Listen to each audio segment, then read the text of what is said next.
Pues tiempo para continuar con la mirada puesta en los grandes temas que centran la actualidad en los mercados.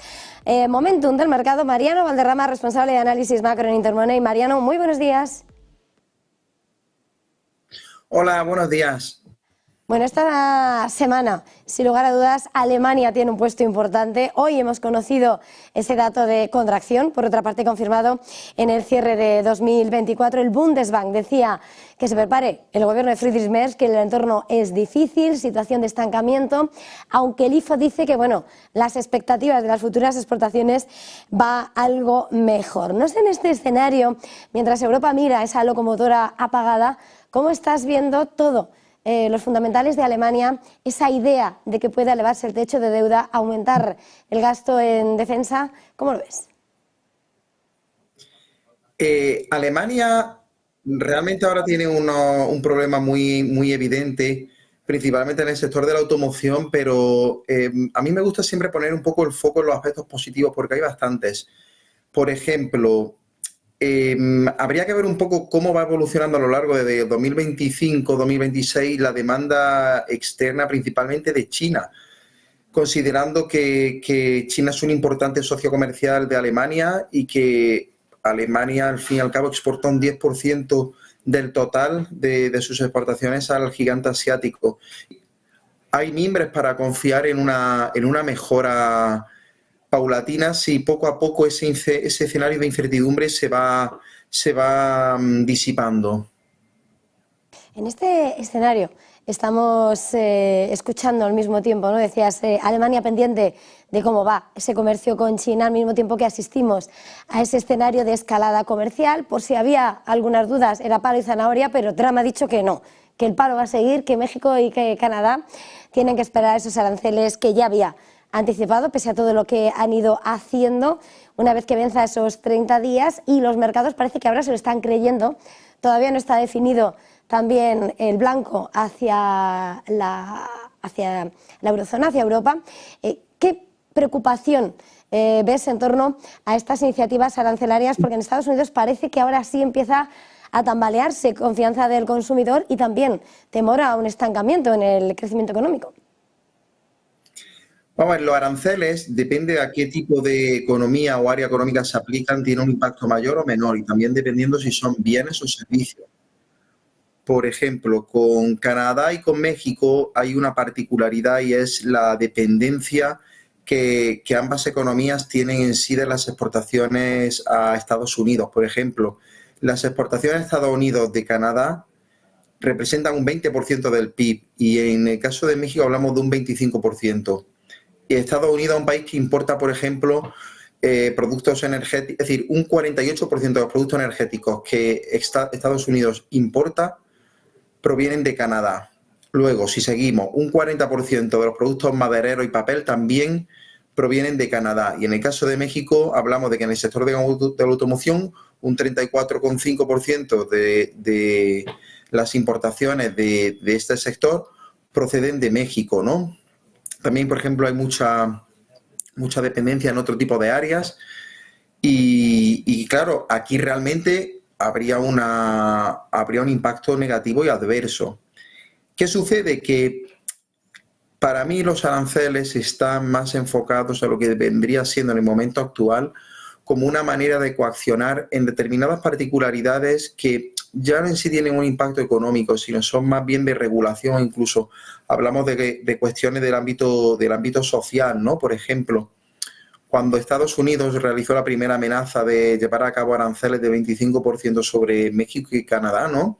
Realmente lo que buscaba era que ambos países llevasen a cabo un control más eficiente de la entrada de ciudadanos a territorio estadounidense y también que hubiese un control, por ejemplo, más exhaustivo para limitar lo que venía siendo un poco la entrada de productos estupefacientes, ¿no? Y bueno, una vez que ambas economías pues dieron como su compromiso, ¿no? Se mostraron comprometidas a realizarlo, automáticamente llegó esa congelación, ¿no? Luego, por otro lado, por ejemplo, en el caso de vehículos, hay muchos componentes que cruzan varias veces la frontera. Se producen en México, entran en Estados Unidos, reciben un proceso y luego vuelven otra vez a México y así vuelven a su vez por una segunda vez a Estados Unidos, a veces hasta 3 veces. No hay lógica, por ejemplo, en llevar a cabo un arancel de un 25% porque, ¿qué haces? ¿Penalizas ese bien 3 veces con un 25% de arancel? No tendría sentido en sí, ¿no? Y la realidad, como has dicho, es que, bueno, hay una serie de indicadores que están empezando a plasmar esta incertidumbre y este riesgo sobre los pequeños y medianos empresarios, ¿no? Por ejemplo, a nosotros nos gusta ver mucho el índice NFI de encuesta a pequeños y medianos empresarios sobre determinadas particularidades, ¿no? Más así del dato en general, a veces del desagregado.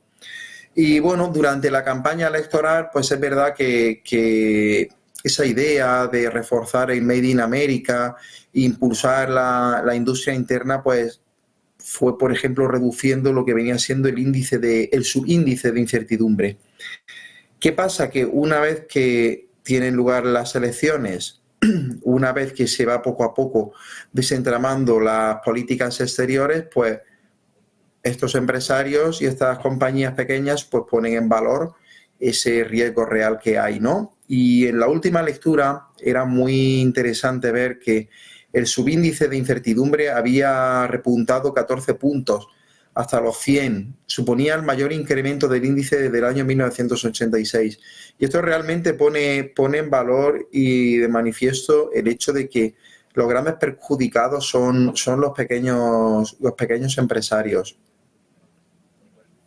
En este escenario, Mariano, viendo precisamente todo lo que está sucediendo, vemos también, sin lugar a dudas, ¿no?, lo que es las tensiones en el escenario y mirando precisamente a lo que está por venir. JP Morgan ha advertido que tal vez los inversores en Estados Unidos ni estén, decías, ¿no?, que es diferente el impacto hacia dónde vaya dirigido el arancel, pero ni que parece que estuvieran infravalorando lo que pueden causar los aranceles como el exceso de las valoraciones y preparando, por tanto, lo que podría ser un cambio de ciclo al final en el mercado. Mirando a todo lo que está sucediendo en medio de lo que ha sido también esos recortes de tipos de interés en expectativas por parte de la Reserva Federal, la lectura de todo lo que está pasando, cómo dibuja ahora mismo lo que está por venir en los distintos frentes, mirando a esa política monetaria, mirando a ese mercado.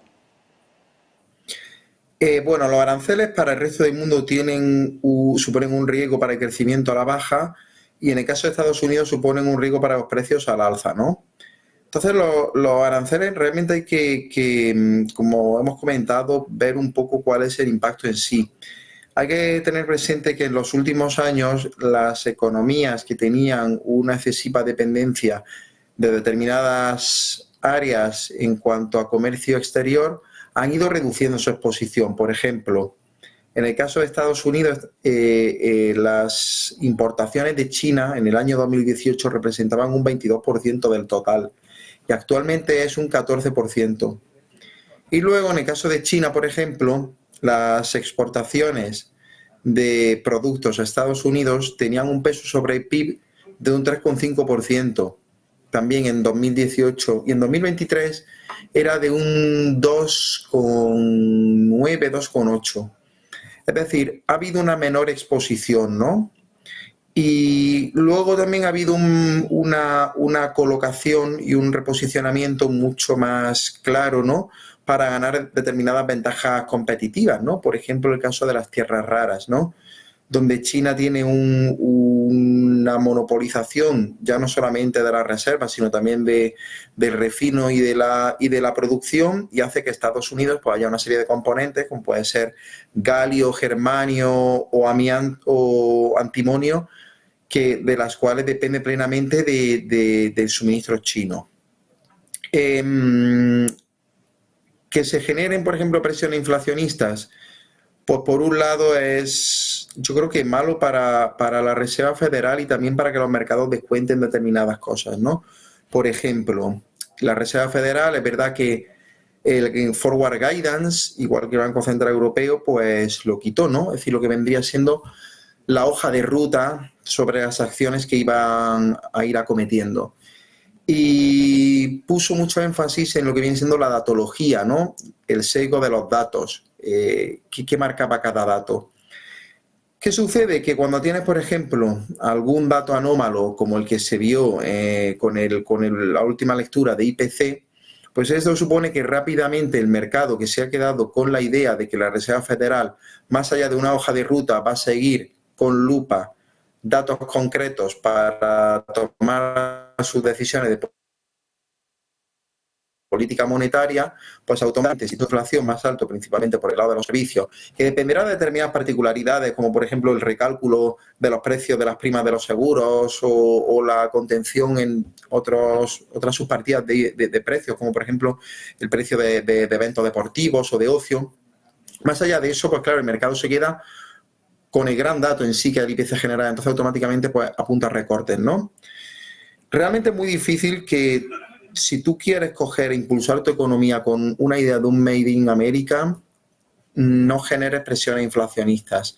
Entonces, ahí yo creo que, por ejemplo, el gobierno americano transmite como cierta idea disyuntiva, ¿no? Como el hecho de, no, vamos a aumentar la producción en la propia economía, pero por otro lado queremos que la Reserva Federal baje tipos.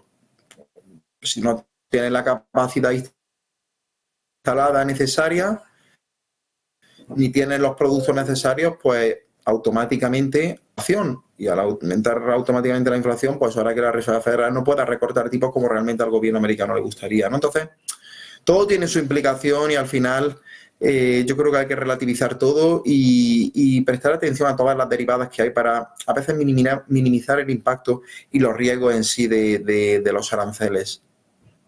Muchísimas gracias, Mariano Valderrama de Intermoney, ha sido un verdadero placer. Gracias, feliz jornada, feliz negocio. A vosotros, muchas gracias, feliz tarde. Y nosotros continuamos, y a esta hora vamos a ver quiénes son los nombres propios de la